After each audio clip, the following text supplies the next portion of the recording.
आज हम पढ़ते हैं पीयूष प्रभा का तीसरा अध्याय गौरा, जो महादेवी वर्मा द्वारा रचित रेखा चित्र के रूप में है। गौरा पाठ को पढ़ने से पहले हम महादेवी वर्मा के जीवन परिचय के बारे में अध्ययन करते हैं। महादेवी वर्मा हिंदी के छायावादी काव्य आंदोलन के 4 प्रमुख स्तंभों में से एक हैं। इनका जन्म 1907 ईस्वी में हुआ और मृत्यु सन 1987 ईस्वी में हुई। इनकी कविता में वेदना और करुणा की प्रधानता है।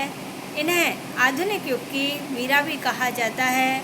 महादेवी वर्मा की चिंतन वृत्ति साहित्य और समाज दोनों दिशाओं में प्रवाहित हुई है।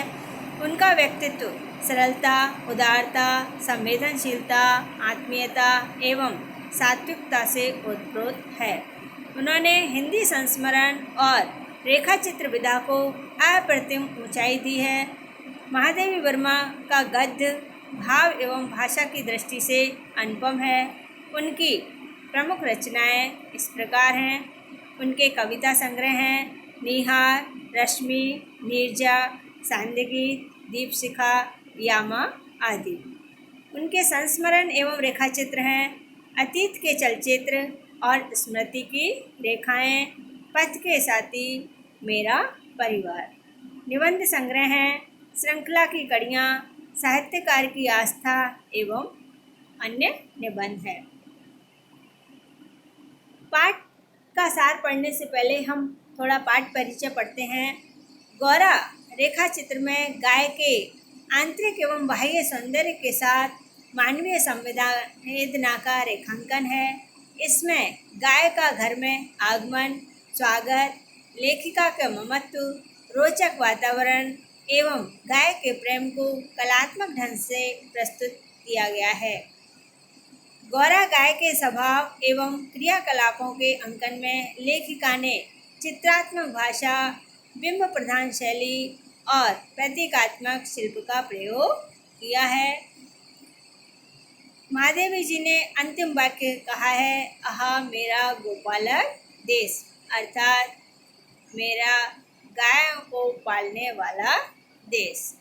संपूर्ण जो रेखा चित्र है वह मार्मिक कथन है, जिसमें लेखिका की ममता उमड़ पड़ती है तो मानवीय संवेदना भी तड़प उठती है। अब हम पढ़ते हैं पाठ का सार। गौरा एक गाय थी जो महादेवी की बहन के घर पली थी और लाड़ प्यार के कारण वह अन्य बच्चियों से विशिष्ट थी। वह बहन के घर से ही महादेवी के घर आई थी। बहन ने उसकी उपयोगिता बताई थी जो महादेवी को अच्छी लगी, तभी वे उसे अपने घर ले आईं। गाय के शारीरिक सौंदर्य ने महादेवी को प्रभावित किया। वह गौर वर्ण की थी, अत्यंत सुंदर और चित्त आकर्षक थी। गौरा जब बंगले पर आई तो उसका भव्य स्वागत हुआ। उसे माला पहनाई गई, टीका लगाया गया, आरती उतारी गई और उसे गौरांगनी या गौरा नाम दिया गया। उन्हें ऐसा लगा कि गाय भी बहुत प्रसन्न है। वह प्रिय दर्शनी थी, अर्थात देखने में बहुत प्रिय थी। उसकी काली बिल्लौरी आँखें तो दृष्टि को जैसे बांध ही लेती थीं। चौड़ा उज्ज्वल उसका माथा, उस पर चौड़ा मुख और सुंदर आँखें दृष्टि को खींच लेती थी। उनमें विश्वास का भाव झलकता था। गाय की आँखों को देखकर ही शायद गांधी ने गाय करुणा की कविता है ऐसा कहा होगा।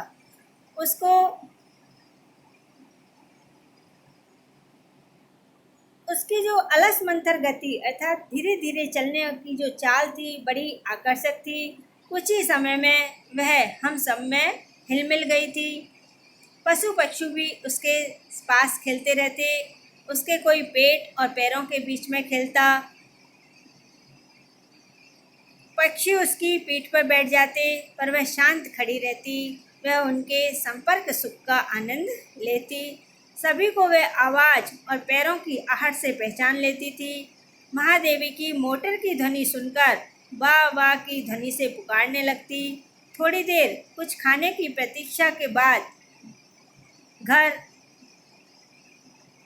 रमा रमा कर सिर पर उठा लेती। वह मानवीय स्नेह के समान निकटता चाहती थी। वह इतनी निकटता चाहती थी कि कोई उस पर हाथ फेरे, उसे सहलाए। उस पास आने पर वह सहलाने के लिए गर्दन बढ़ा देती, हाथ फेरने पर मुख कंधे पर रख देती, दूर जाने पर गर्दन घुमाकर देखती। उसकी आंखों से उसके उल्लास और दुख, उदासीनता, आकुलता के भावों का पता लग जाता था। एक वर्ष बाद वह माता बनी और लाल रंग के बछड़े को उसने जन्म दिया। उसके माथे पर श्वेत अर्थात सफ़ेद पान के आकार का तिलक था और खुरों के ऊपर सफ़ेद कंकन थे। उस बछड़े का नाम लाल मणि रखा गया, जिसे सभी लालू कहकर पुकारते थे। वह लगभग 12 सेर दूध देती। लाल मणि को पर्याप्त दूध छोड़ देने के बाद भी जो दूध बचता उसे आसपास के बाल गोपाल से लेकर कुत्ते बिल्ली तक पीते थे। जब गौरा का दूध निकाला जाता तो कुत्ते बिल्ली गौरा के सामने एक पंक्ति में बैठ जाते थे। महादेव उनके सामने बर्तन रख देता। वे शिष्टता के साथ बैठे रहते और दूध की प्रतीक्षा करते। दूध पीने के बाद वे अपने अपने स्वर में कृतज्ञता ज्ञापन करते और गौरा के सामने उछलने कूदने लगते। गौरा भी उन्हें प्रसन्नता से देखती थी। गौरा का दूध निकालने की समस्या उत्पन्न हुई। शहरी नौकर दूध काटना नहीं जानते थे। गांव के नौकरों का अभ्यास छूट गया था। गौरा से पहले दूध देने वाले ग्वाले को ही दूध निकालने के लिए लगा लिया गया। 2-3 महीने बाद गौरा ने दाना चारा खाना कम कर दिया। वह धीरे धीरे दुर्बल और शिथिल हो गई। बहुत उपचार कराया गया, किंतु नतीजा कुछ नहीं निकला। अंत में पता लगा कि गौरा को सुई खिला दी गई है, जो हृदय के पास तक पहुंच चुकी है। हृदय के पार होने पर उसकी मृत्यु हो जाएगी। महादेवी वर्मा को कष्ट और आश्चर्य दोनों हुए। पता लगा कि सुई गुड़ में खिला दी गई है। महादेवी ने जिसकी कल्पना भी नहीं की थी, वह सत्य सामने आ गया। जिन घरों में जिन घरों में ग्वालों का दूध अधिक जाता है, वहाँ वे दूध देने वाले पशुओं को गुड़ की डली में सुई खिला देते हैं, जिससे पशु मर जाए और उनका दूध फिर से शुरू हो जाए। यह सत्य सामने आने पर ग्वाला गायब हो गया। ग्वाले की इस गतिविधि से विश्वास हो गया कि ग्वाले ने ही व्यक्तिगत स्वार्थ के कारण गौरा को सुई खिलाई है। गौरा मृत्यु से लड़ने लगी। उसे बचाने के लिए सेब का रस पिलाया गया, इंजेक्शन लगाए गए। गौरा अंदर बाहर की चुभन सहन करती। कभी कभी उसकी आंखों में आंसू आ जाते थे। वह उठ नहीं सकती थी, पर महादेवी जब उसके पास जाती तो उसकी आंखों से प्रसन्नता झलकती। वह उनके कंधे पर अपनी गर्दन रख देती।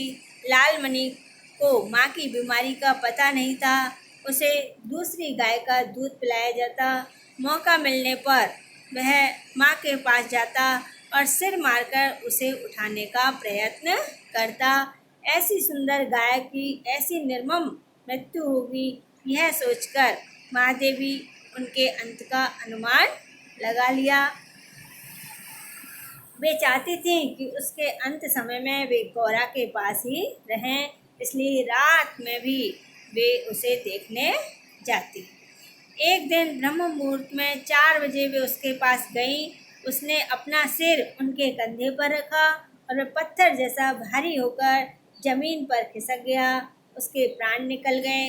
उसे ले जाते समय महादेवी के मन में करुणा का समुद्र उमड़ पड़ा। उनके मन में भाव उठा, आहा मेरा गोपालक देश। इसके बाद में आते हैं शब्दार्थ और उसके बाद में है प्रश्न आते हैं। वस्तुनिष्ठ प्रश्न में है, गाय करुणा की कविता है, उक्त कथन किसने कहा? उत्तर है वे महात्मा गांधी।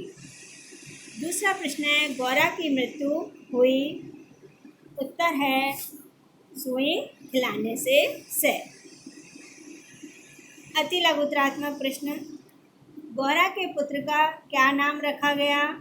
गौरा के पुत्र को का जो नाम रखा गया था वह लालमणि था, लेकिन सब उसे लालू कहते थे। स्वस्थ पशु के रोमों की क्या विशेषता होती है। स्वस्थ पशु के रोमों की सफ़ेदी में एक विशेष चमक होती है। गौरा के रोमों में भी एक चमक थी जो ऐसी लगती थी मानो किसी ने अभ्रक का चूर्ण मल दिया हो। तीसरा प्रश्न है, लेखिका ने किस समस्या के समाधान के लिए ग्वाले को नियुक्त किया। उत्तर है, शहर के नौकर दूध दोहना नहीं जानते थे और गांव के नौकर अभ्यास न रहने के कारण दूध नहीं दुह पाते थे। दूध दहने की समस्या का समाधान करने के लिए ग्वाले को नियुक्त किया गया था। अति लघुतरात्मक में ही चौथा प्रश्न है, जिसकी स्मृति मात्र से आज भी मन सिहर उठता है। लेखिका की वह वेदनामयी स्मृति क्या थी। गौरा को गुड़ के साथ सुई खिला दी गई थी जो रक्त संचार के साथ उसके हृदय तक पहुंच गई थी। इसके बाद गौरा का मृत्यु से जूझना आरंभ हुआ। गौरा को सुई खिलाना और गौरा का मृत्यु से संघर्ष करना, इसकी स्मृति करके लेखिका का मन तब भी सिहर उठता था। आज का अध्याय यहीं समाप्त होता है।